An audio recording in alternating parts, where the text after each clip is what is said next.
Ladies and gentlemen, our first guest is America's most beloved cutthroat real estate mogul. Beginning Sunday, you can see the latest installment of his popular television series entitled The Celebrity Apprentice. Please welcome Donald Trump.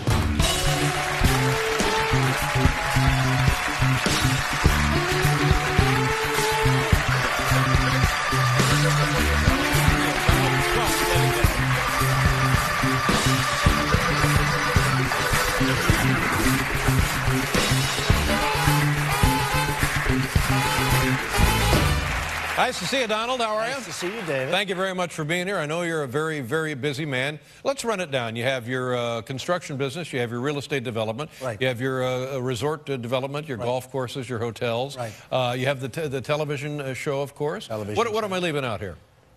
Miss Universe. Oh, that's right, the pageants. And some other things, Yeah. but we're building a lot of buildings, actually. We're doing quite a bit of buildings and quite a bit of buying. It's a good time to buy real estate. Good time to buy, but good time to buy real estate. Is construction coming back now with the recession? Probably not, because you can buy really for a lot less than it costs to build, but at some point that'll change. It was never that way, but right now it is, sadly to say. Well, and for guys, the Americans, the blue collar, the rank and file, people out of work, what does it look like from where you sit? Well, the way I look at it, if OPEC is going to keep ripping us off with their oil prices, and if China is going to keep underselling and selling without taxes or anything else, this country has a lot of problems. I don't see recovery.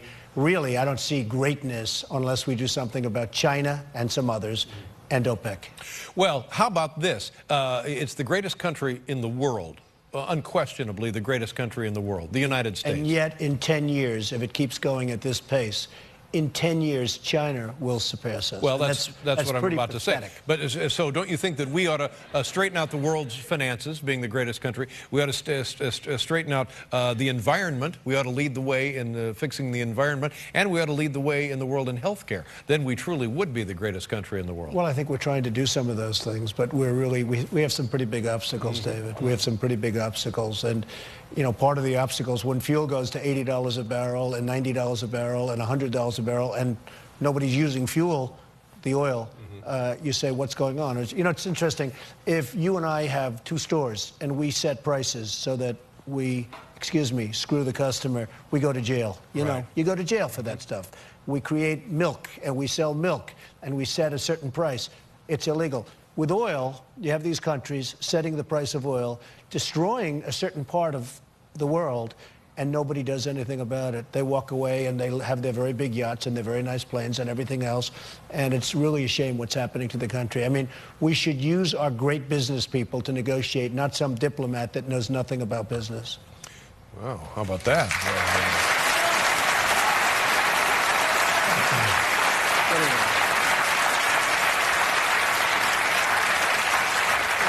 And I know you've told me in the past that you use your great negotiating skills to get a great deal with your barber. But that's a different story. And I failed every time. But now, what about this? Are you investing anything in green energy, in solar, in wind, in geothermal, any of that? Well, I am. And, you know, this country, interestingly, if we went nuclear, in terms of energy, if we used our coal resources, we have enough coal to take care of our energy needs for 300 years. And we can clean it, we can scrub it, we can do lots of different things, but we have tremendous energy in this country. We just don't use it. And it's sort of a shame. But wind power is good. I don't like, you know, when you have a beautiful area of this country and then you see these windmills all over the place, not only visually unattractive, but they make a lot of noise. You know, they make the noise and people are saying, oh my God. A lot of people that thought wind was great, they're now saying, we have to live with these things for the rest of our lives. Well, I'd rather see the windmills than the choking clouds of coal smoke. Well, that's possibly true. But they can actually, they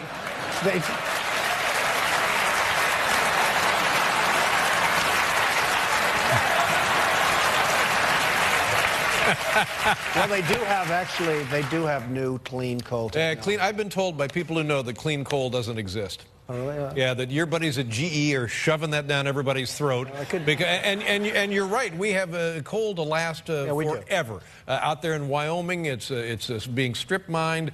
Gillette, Wyoming, it's I think a softer coal, but it just is never. There's no such thing as clean coal. It don't make any difference what they do to it, how they sell it to you. We'd be better off with nuclear power, I think. Except we don't know what to do with that either. Well, it's got a bad name. We have to change the name from nuclear to something else. We have to come up with a different name. Coal's interesting because China is now fueling itself on coal. Oh, yeah. Not that makes it right. No, but China is they're fueling building them in the multiples weekly. Like, I mean, beyond anything that yeah, it's just, I don't know. Where do you begin, for God's sakes? We've got a long way to go. Yeah, we do have a long way to go. We have a long way to go. Let's talk about the beauty pageants. Now, is it me? A much more pleasant subject. Is it, where are they selling neon ties? Seriously. Now,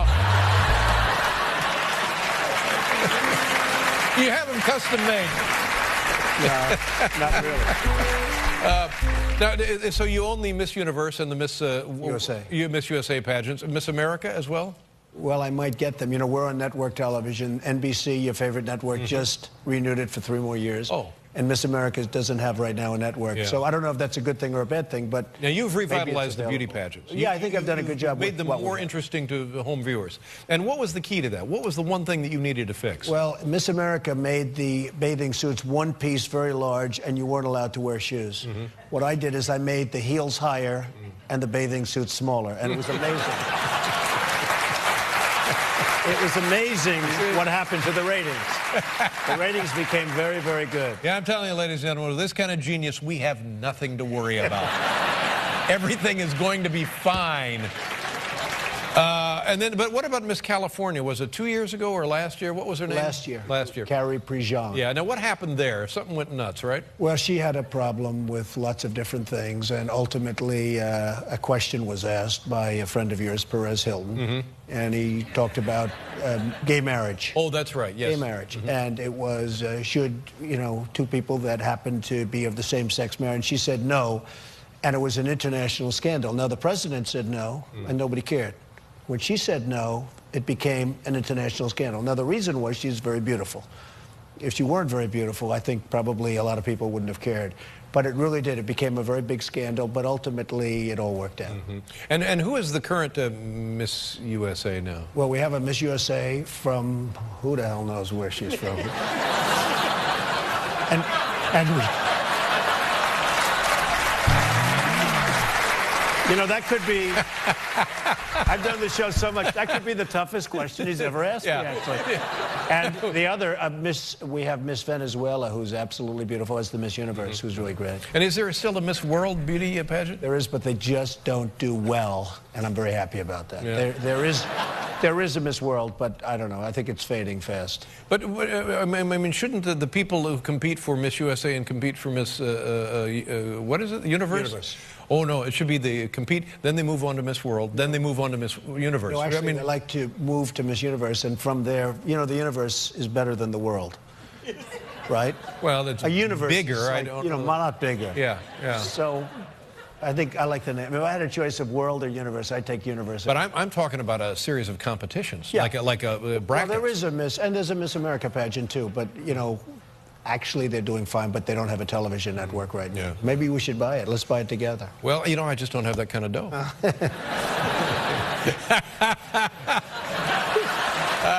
We'll be right back with Donald Trump, everybody.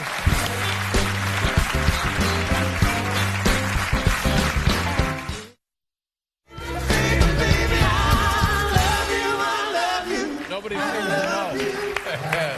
Donald Trump. Miss USA is Kristen Dalton. That's correct. Kristen Dalton. And we'll find out her state.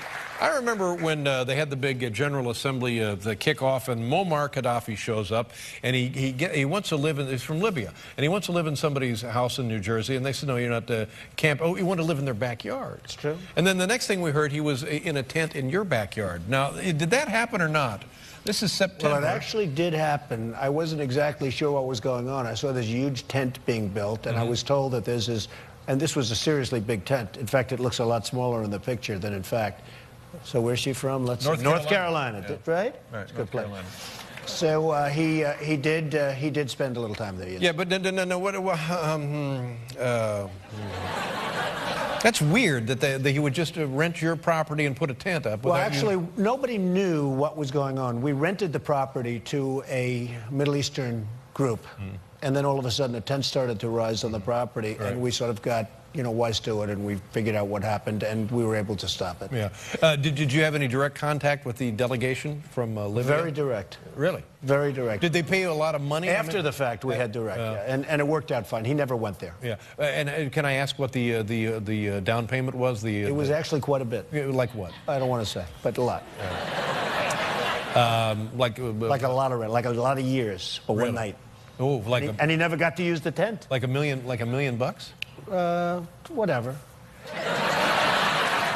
Wow. And what else are you working on now in terms of forward-thinking business? What about those poor Scottish farmers that you wanted to evict? And what happened there? Well, we actually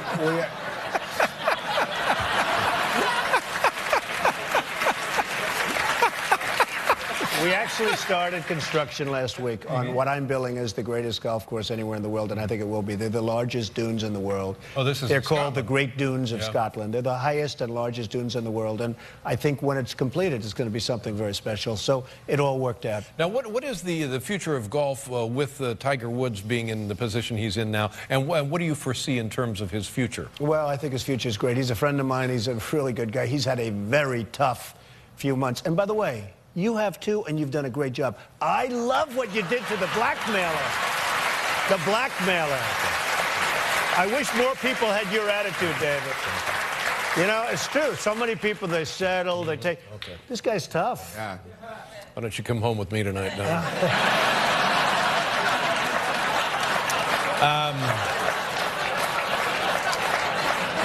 Tell us about the Celebrity Apprentice.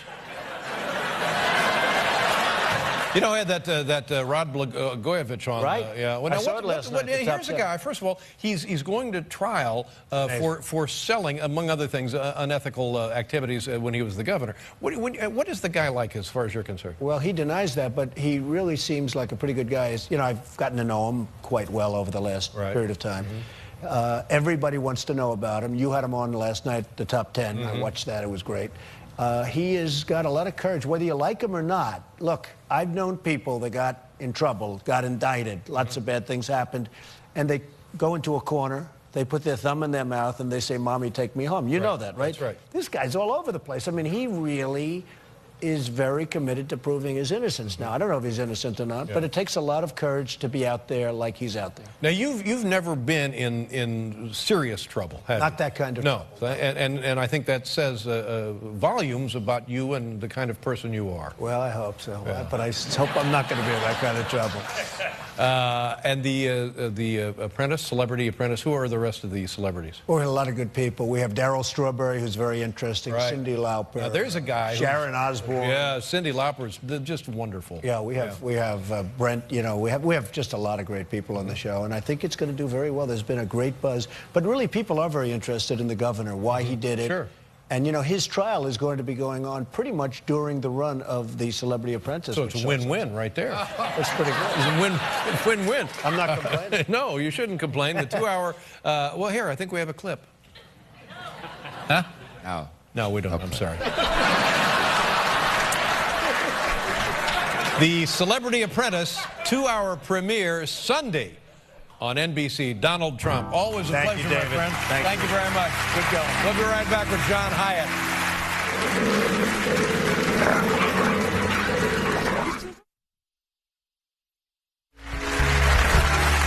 Don't miss tomorrow's Late Show with guests Liev Schreiber, comedian Jim Gaffigan, and drive-by truckers.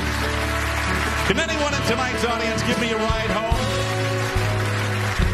We'll be back in a moment.